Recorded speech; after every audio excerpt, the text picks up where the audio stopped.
Capítulo 3. Una justicia tradicional. Ahora gobernaré como tú querías que lo hiciera, primo. Elric observó a los soldados de Divintar que rodeaban al usurpador y le asían los brazos para despojarle de sus armas. Irkon jadeó como un lobo capturado.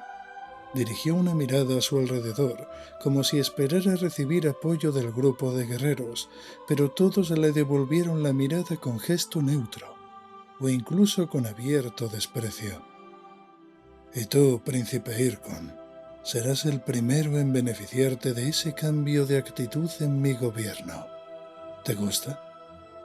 Irkon bajó la cabeza, presa de un incontenible temor. Elric se echó a reír. «Habla, primo», insistió. «Que Ariok y los duques del infierno te atormenten eternamente», gruñó Irkon. Echó la cabeza hacia atrás, con los ojos fuera de las órbitas y los labios apretados. «Ariok maldice a ese débil albino. Ariok destrúyele Oberosca Melniboné». Elric continuó riéndose. «Ariok no te escucha», dijo. «Ahora el caos es débil sobre la tierra. Se precisa una hechicería más poderosa que la tuya o la mía para traer de nuevo a los señores del caos, como hicieron nuestros antepasados. Y ahora, Irkon, dime, ¿dónde está la princesa Cimoril?» Pero Irkon se había encerrado nuevamente en un hosco silencio. «Está en su torre, mi emperador», dijo Magnum Colem. «Un lacayo de Irkon la condujo allí», añadió Divintar. «El capitán de la propia guardia personal de la princesa se la llevó tras dar muerte a un soldado que intentó defender a su dueña contra Irkon. Puede que la princesa esté en peligro, mi señor. En tal caso, ve deprisa a la torre. Llévate un grupo de hombres y traedme pronto a Cimoril y a ese capitán de su guardia». «¿Y Irkon, mi señor?», inquirió Divintar. «Que siga aquí hasta que vuelva su hermana». Divintar hizo una reverencia y, tras escoger a un grupo de guerreros, abandonó el salón del trono. Todos apreciaron que el paso de Divintar era más ligero y su expresión menos hosca que cuando se había aproximado al salón del trono, tras el príncipe Irkon, momentos antes. Irkon enderezó la cabeza y echó un vistazo a los cortesanos. Por un instante, dio la patética impresión de un niño confuso. Habían desaparecido de sus facciones las arrugas del odio y de la ira, y Elric sintió que en su interior renacía la compasión por su primo. Sin embargo, esta vez Elric reprimió el sentimiento. «Agradece, primo, haber tenido por unas horas el poder total, haber gozado del dominio sobre el pueblo de Melniboné». Con un hilillo de voz, confundido todavía, Irkon preguntó: «¿Cómo has escapado? No tuviste tiempo para hacer un hechizo ni tampoco fuerzas. Apenas podías mover los brazos y las armas. La armadura debió de arrastrarte al fondo del océano. Tuviste que ahogarte, Elric. No es justo. Tuviste que ahogarte». Elric se encogió de hombros. «Tengo amigos en el mar, y ellos reconocen mi sangre real y mi derecho a gobernar, ya que tú no lo reconoces». Irkon trató de ocultar su asombro. Evidentemente, su respeto hacia Elric había aumentado. Sin embargo, también crecía su odio al emperador albino. «Amigos». «En efecto», asintió Elric con una fina sonrisa. Yo pensaba que habías jurado no hacer uso de tus poderes de hechicero. Pero tú mismo decías que un monarca de Melniboné no debía hacer tales juramentos. ¿No es así? Pues bien, Irkon, estoy de acuerdo contigo. Ya ves, después de todo, has conseguido una victoria en algo». Irkon observó con atención a Elric, como si intentara adivinar algún sentido oculto en sus palabras. «¿Piensas hacer volver a los señores del caos?» «Como te he dicho, no hay hechicero, por poderoso que sea, capaz de hacer acudir a los señores del caos o de igual manera a los señores de la ley, si ellos no desean hacerlo». Estoy seguro de que lo sabes, Irkon. Tienes que saberlo. Pero tú mismo lo has intentado ya, ¿no es así? Y Ariok no te ha respondido, ¿verdad? ¿Te ha traído acaso el presente que anhelabas? ¿El regalo de 2 espadas negras? ¿Cómo sabes eso? No lo sabía. Lo intuía. Ahora ya tengo la certeza. Irkon intentó hablar, pero su voz fue incapaz de articular sonido alguno. Tal era su irritación. Lo único que surgió de su garganta fue un gruñido ahogado mientras forcejeaba con los guardianes brevemente. Divintar regresó con Cimoril. La muchacha estaba pálida pero sonreía cuando entró corriendo en el salón del trono. «¡Elric!» «Cimoril, te han hecho daño». Cimoril miró al cabizbajo capitán de su guardia, que había sido llevado ante el emperador junto con la princesa. Una mueca de desagrado cruzó las delicadas facciones de ella. Después hizo un gesto de negativa con la cabeza. «No, estoy bien». El capitán de la guardia personal de Cimoril temblaba de terror. Contempló a Irkon con aire suplicante, como si esperara ayuda del príncipe, que ahora estaba preso. Sin embargo, Irkon mantuvo la mirada fija en el suelo. «Traed más cerca a ese», dijo Elric, señalando al capitán de la guardia. El hombre fue arrastrado hasta el pie de la escalinata que conducía al trono de rubí, entre gemidos. «Eres un traidor», dijo Elric. «Al menos Irkon tuvo el valor de intentar matarme, y sus ambiciones eran elevadas. La tuya, en cambio, era convertirte en un lacayo. Has traicionado a tu dueña y matado a uno de tus hombres. ¿Cómo te llamas?» Al hombre le resultó difícil articular palabra alguna, pero al final pudo murmurar. «Me llamo Valjarik. ¿Qué podía yo hacer? Yo sirvo al trono de rubí, no importa quién se siente en él». Así que el traidor afirma que le movió la lealtad. Yo no lo veo así. «Es cierto, mi señor, es cierto». El capitán empezó a lloriquear y cayó de rodillas. «Máteme pronto, no me castigues más». El primer impulso de Elric fue acceder a la petición del pobre hombre, pero al contemplar de nuevo a Irkon, recordó la expresión de Cimoril al mirar al capitán y supo que ahora debía aprovechar la situación para realizar con el capitán Valjarik un castigo ejemplar, de modo que movió la cabeza en gesto de negativa. «No, no, tu castigo será peor. Esta noche morirás aquí, según las tradiciones de Melniboné, mientras mis nobles festejan la nueva era de mi reinado». Valjarik rompió en sollozos. Después se detuvo y se puso en pie lentamente, recuperando su dignidad de melnibonés. Hizo una profunda reverencia y retrocedió, entregándose de nuevo a sus guardianes. «Tengo que encontrar un modo de que tu destino pueda ser compartido por aquel a quien deseabas servir», prosiguió Elric. «¿Cómo mataste al soldado que intentó defender a Cimoril?» «Con la espada. Le maté de un tajo, con un golpe limpio. Uno solo, mi señor».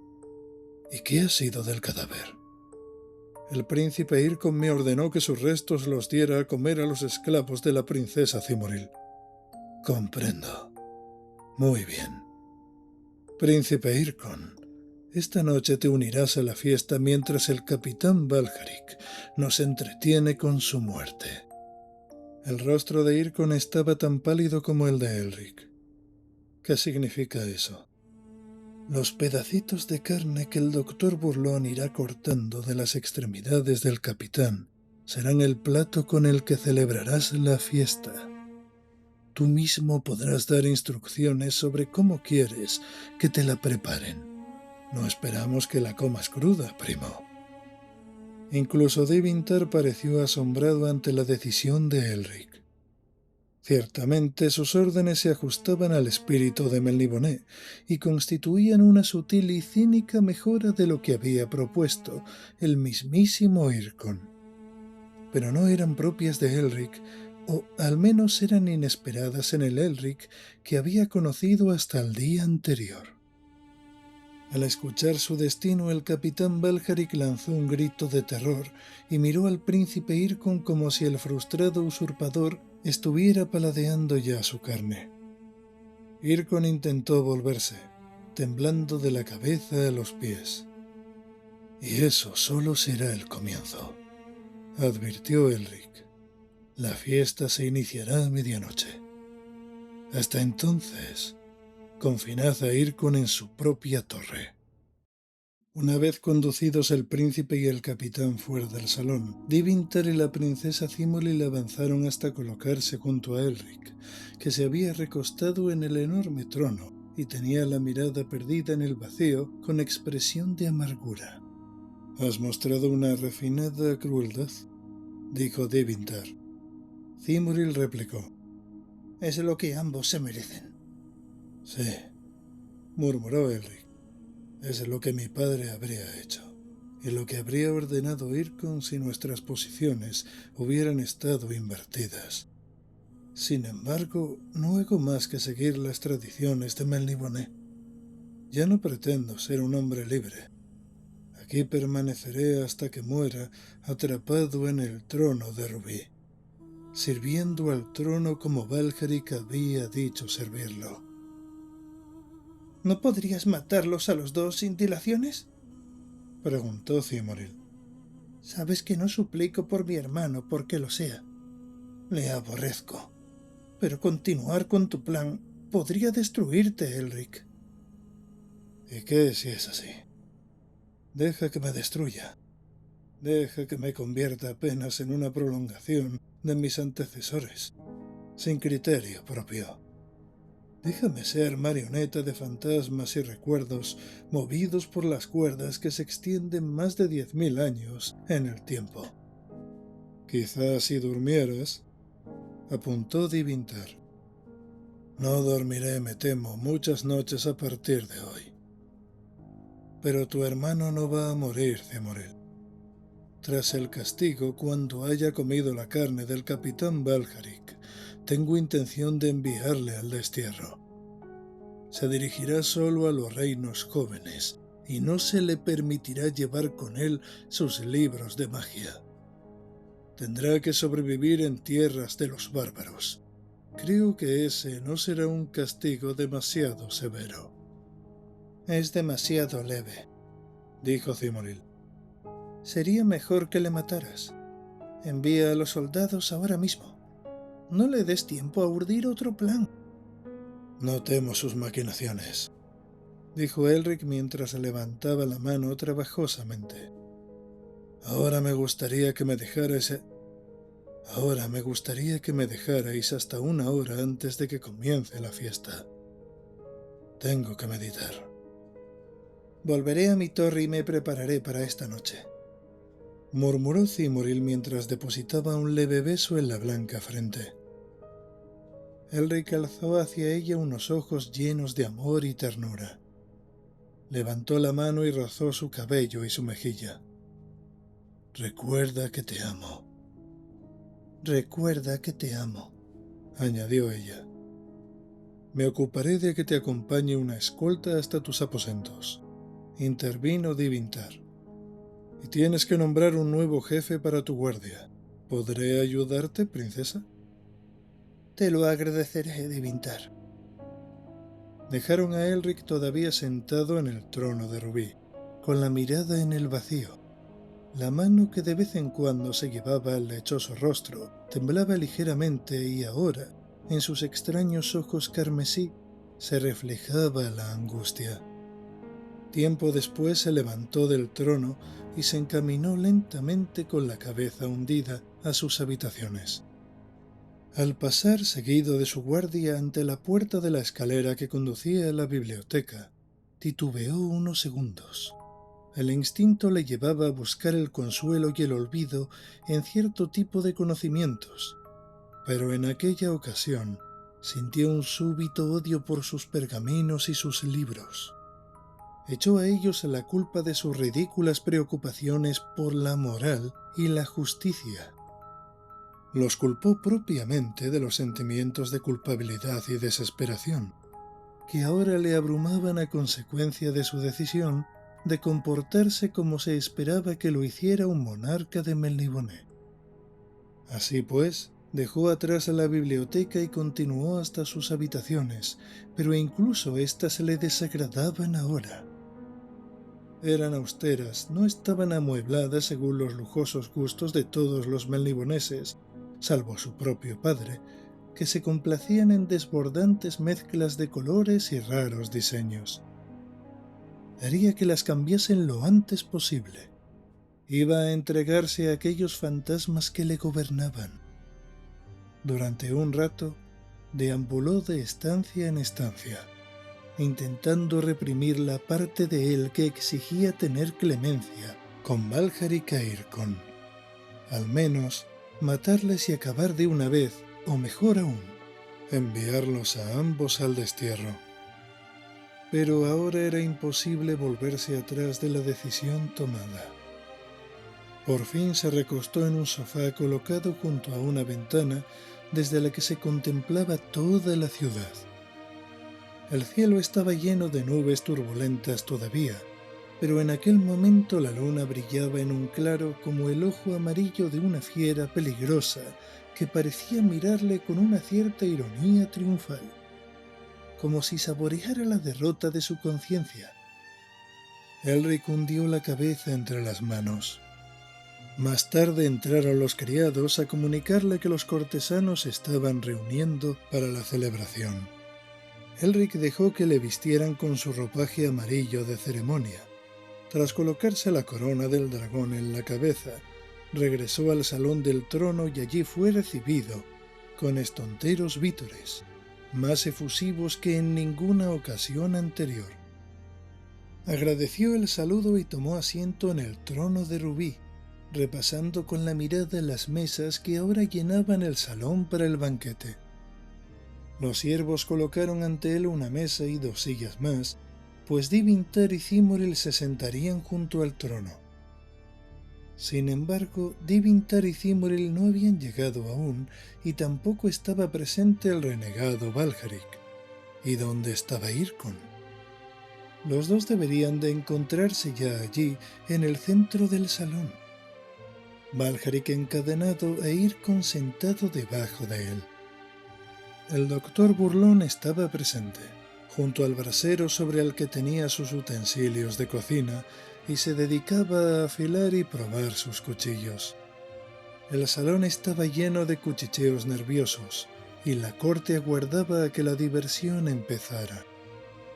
Los manjares ya habían sido preparados, aunque nadie se serviría hasta que el emperador lo hiciera. Elric dio una señal al jefe de su guardia personal. ¿Han llegado ya a la torre la princesa Cimoril o Divintar? No, mi señor. Cimoril no solía retrasarse y Divintar era siempre puntual. Elric frunció el ceño. Podría ser que no les apeteciera el espectáculo. ¿Y los prisioneros? Ya están en camino, mi amo. El doctor Burlón le miraba expectante. Su cuerpo esquelético estaba tenso de impaciencia. Y entonces Elric escuchó un sonido por encima del rumor de las conversaciones. Un sonido gimiente que parecía proceder de todo el contorno de la torre. Inclinó la cabeza y siguió escuchando atentamente. Los demás también escuchaban ahora el extraño ruido. Cesaron las conversaciones y todos lo percibieron, desconcertados. Pronto todo el salón quedó en silencio y el gemido aumentó de volumen. Instantes después, de pronto, las puertas del salón del trono se abrieron y apareció Divintar, jadeante y ensangrentado, con la ropa hecha jirones y la carne desgarrada. Y detrás de él entró una niebla, unas volutas de colores púrpura oscuro y azul desagradable a la vista. Y era la niebla lo que gemía. Elric saltó de su trono y apartó de un golpe la mesa que tenía delante. Bajó a grandes zancadas los escalones hacia su amigo. La niebla gimiente continuó adentrándose en la estancia como si persiguiera a Divintar. Elric asió a su amigo entre sus brazos. Divintar, ¿qué es este encantamiento? El horror atenazaba el rostro de Divintar y sus labios parecían congelados hasta que acertó a decir: es un hechizo de Irkon. Ha conjurado a esa niebla gimiente para que le ayudase a escapar. He tratado de seguirle fuera de la ciudad, pero la niebla me ha envuelto y he perdido la orientación. Cuando fui a su torre para traer al príncipe y a su secuaz, el encantamiento ya se había consumado. ¿Y Cimoril dónde está? Se la ha llevado Elric. La tiene con él. Les acompaña Valharic y un centenar de guerreros que en secreto le permanecían fieles. Entonces debemos perseguirle. Pronto le capturaremos. No se puede hacer nada contra la niebla gimiente. Ahí viene. Y efectivamente, la niebla empezaba a envolverles. Elric intentó dispersarla agitando los brazos, pero el humo se enroscó entonces a su alrededor, pegajoso, y sus melancólicos gemidos llenaron los oídos del emperador, mientras sus desagradables colores se le cegaban los ojos. Intentó apartarse de ella con unas rápidas zancadas, pero la niebla continuaba pegada a él. Y ahora, Elric creyó escuchar palabras entre los gemidos. Elric es débil. Elric es estúpido. Elric debe morir. ¡Basta! ¡Basta!, gritó el emperador. Tropezó con otro cuerpo y cayó de rodillas. Empezó a gatear intentando desesperadamente ver algo entre la niebla. Ahora en ésta se formaban rostros espantosos, terroríficos, como no los había visto en su vida, ni siquiera en sus peores pesadillas. «¡Cimoril!», gritó. «¡Cimoril!». Y uno de los rostros se convirtió en el de la princesa, una Cimoril que le miraba de soslayo y se burlaba de él, y cuyo rostro envejecía lentamente hasta convertirse en el de una vieja fea y repugnante. Y por último, en una calavera con restos de carne putrefacta. «Cimoril», susurraban las voces. «Cimoril, Cimoril». Y Elric se sintió débil y más desesperado. Llamó a gritos a Divintar, pero solo le respondió el eco burlón de su nombre, como acababa de escuchar el de Cimoril. Apretó los labios, cerró los ojos y todavía a gatas intentó liberarse de la niebla gimiente.